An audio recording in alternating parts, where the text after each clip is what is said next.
नमस्कार, मी प्रवेश भोळे शाळा नगरी या YouTube चॅनलवर आपले स्वागत करतो। 21 डिसेंबर 2024 वार शनिवार जागतिक ध्यान दिवस।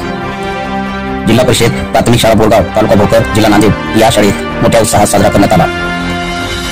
ध्यान म्हणजे काय, ध्यान कसे करावे, ध्यान केल्याने कोणते फायदे होतात याबद्दल चे सविस्तर मार्गदर्शन राष्ट्रपती आदर्श शिक्षक राज्य पुरस्कार प्राप्त शाळेचे मुख्याध्यापक आदरणीय श्री दीपक कुलकर्णी साहेब तसेच शाळेतील पदवीधर शिक्षक श्री रंगराव वाकोडे सर यांनी सविस्तर मार्गदर्शन केले। मेडिटेशन 47 दिवस जर नियमाने केलं तर त्याला बऱ्याचशा काही गोष्टी साध्य होतात आणि 90 दिवस जरी केलं तरी तो जो प्युरिटीला आहे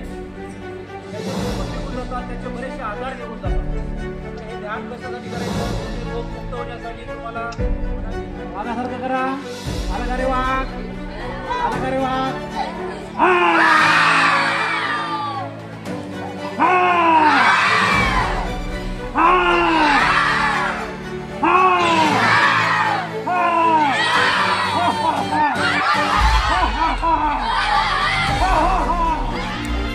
जागतिक ध्यान दिवस या कार्यक्रम उपक्रमात शाळेतील सर्व शिक्षक तसेच विद्यार्थ्यांनी उत्स्फूर्तपणे सहभाग घेतला होता। व्हिडिओ आवडला तर लाईक करा। शैक्षणिक कार्यक्रम पाहण्यासाठी या चॅनलला सबस्क्राईब करा। धन्यवाद। पुन्हा भेटूया या नवीन व्हिडिओमध्ये।